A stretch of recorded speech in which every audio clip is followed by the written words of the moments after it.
샬롬 샬롬 샬롬 샬롬 샬롬. 하나님 사랑합니다. 여러분 주 안에서 사랑합니다. 오늘 아사왕 이야기 15장 열왕기상 15장 내용이죠.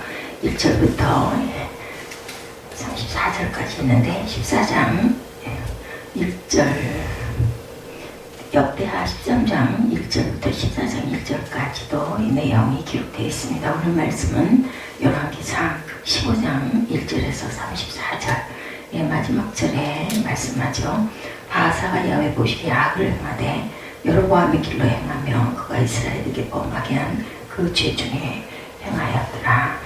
그 죄에 행했던 아사 왕의 이야기, 우리 이 부분에서 우리가 깨달아야 될 것은 무엇인지, 그리고 나는 지금 어떠한 모습을 하나님 보시게 하고 있는지 이 부분에 대해서 묵상하는 귀한 시간 갖도록 그렇게 합니다.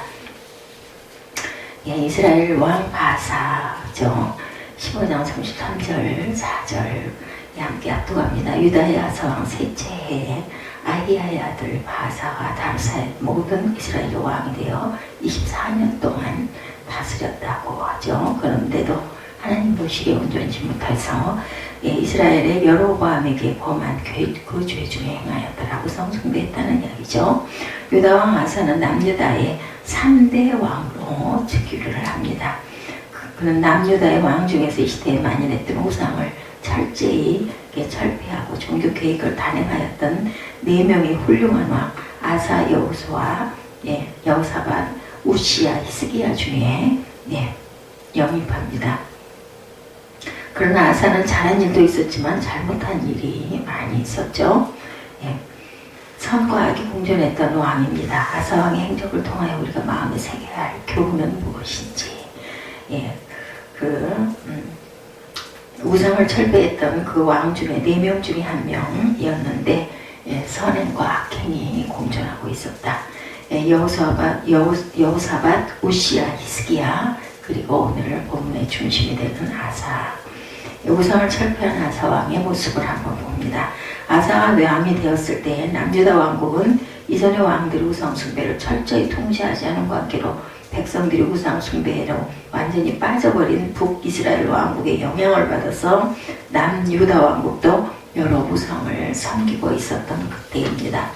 오늘 15장 12절에 보면 남색하는 자를 그 땅에서 쫓아내고 그의 조상들이 지은 모든 우상을 없애고 그의 어머니 마아가가 혐오스러운 아세라상을 만들었으므로 태우의 위를 패하고 그 우상을 찍어 기드론 시냇가에서 불살랐으나 이렇게 나와 있습니다. 12~13절에 아사는 왕이 되자마자 제일 먼저 종교 계획을 단행하여 우상을 철저히 타파하기 시작합니다.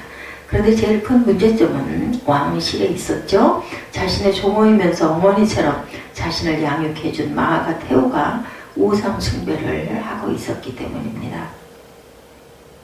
아사는 자신의 어머니처럼 길러준 그 마아가였지만 종교계획을 위해서 육신의 정을 끊고 마아가의 태우의 위를 피함으로 왕실부터 종교계획을 실천합니다. 마아가 섬기던 우상을 찍어서 넘어뜨리고 기드론 시냇가에서 불태우죠. 그리고 아사는 유다 왕국 온 지역의 백성들이 세워놓은 우상을 제거하고 오직 여호와 하나님만을 섬기도록 이렇게 합니다.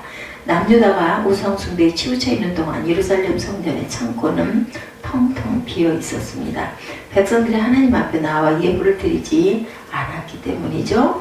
그런데 아사는 우상을 철폐하고 하나님께 온전한 제사를 드렸을 뿐만 아니라 하나님께 금과 은과 여러 그릇들로 예물을 삼아서 올립니다. 그래서 성경은 아사를 14절에 보면 이렇게 표현하죠. 아사의 마음이 일평생 야훼 앞에 온전하였으며, 우리는 아사의 삶에서 우리 자신의 신앙의 개혁을 할 필요가 있는데, 내가 하나님과 예수를 섬긴다고 하면서 동시에 마음속에 하나님보다 더 사랑하는 어떤 무언가 이런 것들이 자리 잡고 있지는 않을까. 만일 그런 것이 있다면 그것은 마음속에 우상이라고 할 수가 있는데, 당시에 유다 백성들은 당연히 야훼를 섬기면서도 동시에 이방 백성들이 섬기는 우상도 겸하여 섬기고 있었죠. 그들이 우상을 섬긴 이유는 우상 숭배는 육체의 즐거움을 동시에 채워주었기 때문입니다. 당시의 우상 숭배는 매우 세속적이고 쾌락적이었습니다. 눈에 보이는 우상이 있어서 시시각각 위로가 되었던 거죠. 또한 이방 제사장이나 주술사들은 눈에 보이는 마술적인 행동을 하였고 백성들이 원하는 대로 점을 쳐줍니다. 그리고 우상에게 바치는 제사 뒤에 먹고 마시고 춤추고 성적 쾌락까지도 제사 일종으로 허용합니다. 그러니 우상 숭배에 빠질 수밖에 없었다. 오늘날에도 우리 크리스찬들이 하나님을 섬기고 주일에 교회를 열심히 나오면서도 여전히 하나님보다 돈을 더 사랑한다든지 세상에 있는 것들을 더 사랑하는 은밀한 우상 숭배를 하고 있죠. 그러므로 우리는 아사처럼 내 신앙을 철저히 되돌아보고 그리고 잘못된 부분은 개혁을 해야 되겠습니다. 골로새서 3장 5절에 땅에 있는 지체를 죽이라. 음란과 부정과 사욕과 악한 정욕과 탐심이니 탐심은 우상 숭배다. 뭔가를 욕심을 내는 건 우상 숭배다. 돈의 우상을 버려야 되고 명예의 우상을 버려야 되고 쾌락의 우상을 버려야 되겠습니다. 탐심은 우상 숭배라고 하죠. 내 자신을 돌아보고 아사처럼 이런 우상을 내 마음 안에 품고 있지는 않은지 내 생활 가운데 모시고 있지는 않은지 뒤집어봅니다. 두 번째, 사람을 의지한 아사왕. 아사왕이 잘못된 부분이죠. 성경에는 아사가 일평생 야훼 앞에 온전했다고 호하게 평가해주고 있는데 아사 일생을 자세히 들여다보면 일평생 온전하다고 보기에는 부족한 점이 있었다. 그런데 우리는 안 그렇습니까? 더 할 수 있겠죠. 아사는 인생 후반에 가서 하나님보다 세상 권력을 의지하는 잘못을 범합니다. 그래서 그 인생 종말이 평탄하지 못한 점이 매우 아쉽죠. 아사가 왕의 자리에 있을 때 북이스라엘은 여로보암의 아들 나답이 왕이 됩니다. 그런데 그의 신하인 바사가 반란을 일으켜서 나답과 여로보암 집안을 진멸하고 자신이 왕으로 등극합니다. 그리고 국력을 강화한 후에 남유다 왕국을 공격합니다. 바사는 남유다의 수도인 예루살렘을 정복하기 위해서 남유다 땅 깊숙이 공격을 하고 들어가죠. 예루살렘 북쪽 8km 떨어진 곳에 라마성을 그렇게 해서 점령을 하죠. 그리고 그곳에 견고한 성을 쌓아서 이후에 예루살렘 함락을 위한 전진 기지로 삼습니다. 그리고 예루살렘으로 가는 길목을 차단해서 북이스라엘 백성들이 예루살렘에 제사를 드리러 가지 못하게 통제를 하죠. 아사는 바사가 만든 라마성에 큰 위협을 느꼈고 도저히 그의 공격을 당해낼 자신이 없었습니다. 그래서 아사는 외교 정책을 사용합니다. 북이스라엘 왕국의 북쪽에 위치한 아람 왕국과 동맹 관계를 맺기 위해 왕궁과 성전 곳간에 있던 보물을 꺼내 아람 왕 베나다드에게 뇌물로 줍니다. 그리고 그러하여금 북이스라엘의 북쪽을 공격하도록 요청을 하죠.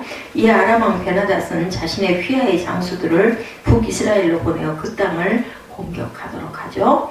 이때 북이스라엘 왕 바사는 예루살렘 함락을 준비하기 위해서 라마성 건축을 지휘하고 있었는데 북쪽 국경지대를 아람 왕이 공격하고 있다는 소식을 듣고 라마 건축하는 일을 중단하고 황급히 북이스라엘로 복귀합니다. 바사가 북쪽으로 돌아가자 아사 왕은 기다렸다는 듯이 남유다 백성 모두에게 명을 내려서 출동을 하게 하죠. 그래서 그들은 라마성으로 몰려와서 바사가 건축했던 그 성의 돌과 나무들을 다 회파해버립니다. 그리고 그것을 재료로 해서 게바성과 미스바성을 건축하는 데 사용하므로 이후에 다시 바사가 공격해오면 튼튼한 방어 전지를 삼습니다. 작전에 성공을 한 거죠. 아람 왕을 통해서 이런 작전을 하고 북이스라엘을 견제합니다. 세상적으로 본다면 아사의 행동은 굉장한 작전 성공 그리고 지휘를 잘했죠. 내 힘으로 피 흘리고 전쟁을 하지 않고 돈을 주고 외국 군대를 동원해서 전쟁을 막을 수 있었고, 그러나 아사의 행동에는 두 가지 문제점이 보입니다. 18절에 보면 아사가 여호와의 성전 곳간과 왕궁 곳간에 남은 은금을 모두 가져다가 그 신하의 손에 넘겨 다메섹에 거주하고 있는 아람의 왕 헤시온의 손자 디므림몬의 아들 베나다드에게 보내었다. 첫 번째 문제점은 성전 곳간에 있는 예물을 자기 마음대로 꺼내서 그 이방 왕에게 선물을 한 점, 잘못된 점이다. 성전 곳간에 있는 예물은 하나님을 위해서, 성전을 위해서 하나님의 뜻을 따라서 사용해야 했는데 왕이 마음대로 사용할 수 있는 국가 재정이 아니었습니다. 아사의 행동은 월권이고 하나님을 모독하는 행위였다라는 거죠. 두 번째 문제점은 아사가 국가 위기를 극복함에 있어 하나님께 기도하여 방책을 구하지 않고 인간의 지혜와 술수를 가지고 극복했다는 점입니다. 우리들 뭐 이런 거 생활 가운데서 너무나 많이 행하고 있는 점들이죠. 바하사가 건축한 라마성은 치명적인 위협이 있었던 것은 사실입니다. 그런데 그럴수록 왕과 모든 백성은 하나님 앞에 무릎 꿇고 기도해야 됐다. 먼저 훗날 히스기야 왕의 경우가 그렇게 되죠. 아수르 군대가 쳐들어와서 예루살렘을 완전히 포위했을 때 히스기야는 금식하고 베옷을 입고 하나님께 나아가 눈물로 기도합니다. 백성들과 왕도 함께 모두 같이 기도했죠. 그 결과 하룻밤 사이에 천사가 하늘에서 내려와 아수르 군대 18만 5천 명을 몰살시킴으로 인해서 히스기야는 대승을 거두게 되죠. 그런 것처럼 아사는 일평생 야훼를 의지한 대로 이번에도 여호와를 의지했어야 합니다. 그렇지 않았기 때문에 하나님 선지자를 보내서 아사를 책망하죠. 역대하 16장 7절에 보면 그때 선견자 하나니가 유다왕 아사에게 나와 그에게 이르되 왕이 아람 왕을 의지하고 왕이 하나님 야훼를 의지하지 아니하였으므로 아람 왕의 군대가 왕의 손에서 벗어난 날이다. 또한 8절에 보면 구스 사람과 룹 사람의 군대가 크지 아니하며 말과 병거가 심히 많지 아니하더이까 그러니 왕이 야훼를 의지하였으므로 야훼께서 왕의 손에 넘기셨나이다. 여호와의 눈은 온 땅을 두루 감찰하사 전심으로 자기에게 향하는 자들을 위하여 능력을 베푸시나니 이 일은 왕이 망령되이 행하였은즉 이후부터는 왕에게 전쟁이 있으리다. 이렇게 증거합니다. 선지자 하나니는 과거에 아사가 야훼를 의지했기 때문에 유다보다 훨씬 막강했던 구스와 룹그룹을 물리칠 수 있었던 일을 상기시킵니다.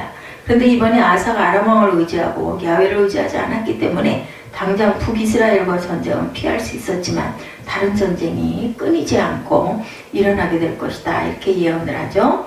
그리고 중요한 말씀을 선포합니다. 여호와의 눈은 온 땅을 두루 살피시고 전심으로 야훼 하나님만을 의지하는 사람에게 능력을 베푸신다.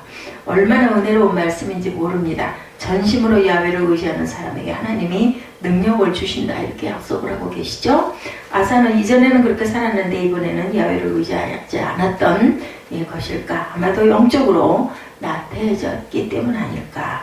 그동안 하나님의 은혜로 평화와 번영을 누렸기 때문에 성전 곳간에 많은 재물이 쌓였고 기도하는 것보다 재물로 문제를 해결하려는 사람의 의지하려는 유혹에 빠지게 됩니다. 우리도 일상 중에 돈이 힘이라고 그러죠. 돈 없으면 아무것도 할 수 없다. 이런 마음이 되어버렸다라는 겁니다. 아사는 하나님의 책망을 듣고 즉시 엎드려 회개해야만 했는데 하나님이 그랬다면 용서해 주셨을 것인데 뜻밖에도 아사는 하나님 선지자를 옥에 가둬버립니다. 하나님은 아사 왕에게 노하시고 그의 발에 병이 걸리게 하시죠. 아사는 이것이 하나님의 징계라는 것을 알았을 텐데도 또한 또다시 하나님께 기도하지 않고 여러 의원들을 불러 고치려고 시도를 합니다. 그가 발에 병이 걸린 것은 그가 왕이 된 지 39년째고 그 후로 3년이 지나서 그는 세상을 떠나게 됩니다. 사람은 누구나 실수가 있고 또한 실패하기도 합니다. 아사는 자신의 실수를 인정하고 하나님께 회개했더라면 평안하고 복된 노년을 보냈을 텐데 이렇게 말년에 하나님께 불순종함으로 험악한 노년을 보내게 됩니다. 우리는 아사의 실수를 보면서 반면 교사로 삼아야 되죠. 모든 문제를 해결함에 있어 사람을 의지하거나 돈을 의지하기 전에 오직 야훼 하나님께 기도하고 하나님의 도우심을 구해야 됩니다. 그런 사람 되어서 우리가 하나님께서 주시는 축복을 온전히 누려야 되겠죠. 예레미야 17장 7절에 무릇 야훼를 의지하며 야훼를 의뢰하는 그 사람은 복을 받을 것이다. 이렇게 말씀합니다. 그러나 때로는 영적으로 나태해져서 야훼를 의지하지 않고 사람을 의지할 때가 있죠. 그러면 하나님은 그 도중에 하나님 선지자를 아사 왕에게 보낸 것처럼 우리에게도 경고의 메시지를 또한 주실 것입니다. 그때 우리는 고집부리거나 지체하지 말고 하나님께 회개하고 돌아와야 됩니다. 하나님의 경고에도 불구하고 계속 곁길로 가면 하나님의 발에 예, 하나님의 아사의 발에 병을 걸리게 했던 것처럼 병을 주신다. 하나님이 아사에게 발에 병을 주신 것은 그 발로 다니면서 죄를 짓지 말라고 발에 병이 나게 하신 것일까? 이렇게 되지는 말아야 되겠죠? 예레미야 17장 8절에 그는 물가에 심어진 나무가 그 뿌리를 강변에 뻗치고 더위가 올라올지라도 두려워하지 아니하며 그 잎이 청청하며 가무는 해에도 걱정이 없고 결실이 그치지 아니함 같으리라. 그러므로 우리는 범사의 여호와를 의지하고 신뢰하는 사람이 되어야 되겠죠. 그래서 성경이 약속한 대로 물가에 심겨진 나무처럼 잎이 청청하고 결실이 그치지 않는 삶을 사는 저와 여러분들이 되셔야 될 줄 믿습니다. 아사 왕은 남유다 역대 왕 중에 종교개혁을 일으켰던 4명의 왕 중에 한 사람이었죠. 그의 선행과 악행은 크게 대조가 됩니다. 그의 선행은 남유다 안에 우상숭배를 철저히 타파한 것, 나아가 그 태우의 위를, 나아마 태우의 위를 패하면서까지 단호히 우상숭배를 없앴습니다. 그런 것처럼 우리는 예수 그리스도를 가장 먼저 맨 위에 모시고 그에게 나의 삶으로 온전히 의탁해야 할 줄로 믿습니다. 그러나 아사는 말년에 북이스라엘과의 전쟁에서 이기기 위해 아람 왕에게 뇌물을 주고 그를 의지했습니다. 그 뇌물이 성전 기물들이었죠. 그것이 또한 더 큰 문제였습니다. 그 결과 아사의 말년은 불행했죠. 그러므로 우리는 어떤 경우에도 사람을 의지하지 말고 오직 여호와 하나님만을 의지함으로 물가에 심겨진 나무와 같은 복된 축복을 받는 저와 여러분 되시기를 주님의 이름으로 축원합니다. 기도하시겠습니다.